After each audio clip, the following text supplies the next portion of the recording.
Canada. Oh, great, wonderful. My name is Granny, and I'm here doing your announcements. She caught me at a bad time, and now they're doing some ironing. Yeah, some ironing. So, PJ tells me you got some announcements. So, I'm just gonna do my best to give you those announcements as they come off of my head. Oh, look, we got a rubber ducky. You know what rubber duckies are for? No, neither do I. So, announcement number 1 is this. Next week, there's an encounter. Now, one time I encountered a rattlesnake in the high woods of the Alcatraz Mountains. Yeah. And when I did encounter that mountain, there was a lion and a snake up there. It was horrible. Yeah. And got me right around the neck, right on the choker, and choked me like a choke, and choked me. Just like that. It was a pretty dangerous event. But anyways, I say that all because of an encounter next week, 7 o'clock, here in the Crave. Yeah, so this blanket is going to be the straightest, crispest blanket you've ever seen as I iron this, and you guys care to watch. So, next announcement is this, announcement number 2. Week after that, that's Friday, November 30th. You know, I was 30 once. That's a long time ago now. That's a long time ago, but I was 30 once, you know. I don't remember it very well, but I was 30. That's what looking back my birthday cards, I keep every birthday card from Ethel all the way back to John Boy.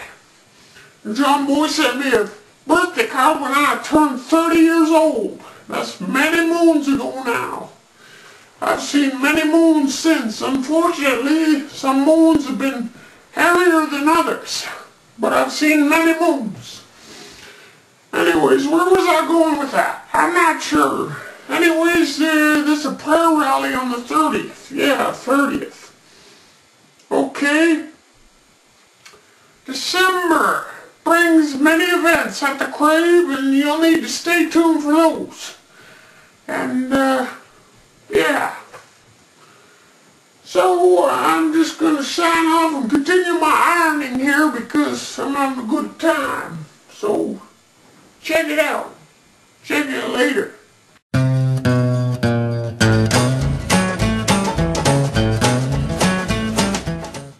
Hey, what are you doing, you creep show? Checking out that's my great niece, Demelda. Demelda's all the way from Tennessee. Hi, and this is Wisdom with Granny. Okay, we got a question here today. Let me just find it here. It's in this little bag over here. You see this question? There's a question here somewhere, and I'm trying to... Oh, here it is. Question. This is your installment of Ask Granny Anything. Here it is. Question number 1. This is from Bob. I almost said Jobby Bo. This is from Bobby Joe. This is from Bobby Joe. Bobby Joe asked this question. Dear Granny, that's me. Dear Granny, I've been wondering for quite a while now how you stay so thin. Well, let me tell you, Bobby Joe, it's all about the wheat thins. See, I eat wheat thins for breakfast, lunch, and supper. Wheat thins are the best thing on the market right now that you can do. They got the lowest calories, and you can pretty much eat them anywhere. You could take wheat thins, you can stuff them down your shirt, You can put them in your pants, and no one will know because they're so thin, and they keep me thin. Good old wheat thins. Let's have another question. We got time, and that one was so simple. Let's take one more question here. This is Wisdom with Granny. This comes from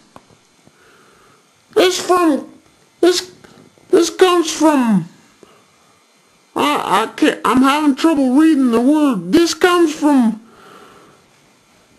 Thursday. Never heard of that name before. That's a little whacked. Thursday asked this question. Granny, I'm wondering how you get rid of dandruff. Well, that's simple. That's pretty simple. This is what you do. I suppose you're asking about getting rid of... I got a neighbor named Dan, and I suppose you got a problem with your neighbor named Dan too. This is how you get rid of him.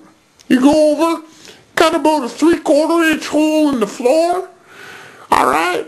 And you sit there, take enough food for about 3 weeks, because you may have to sit there a while. So take enough food because you don't want to go hungry.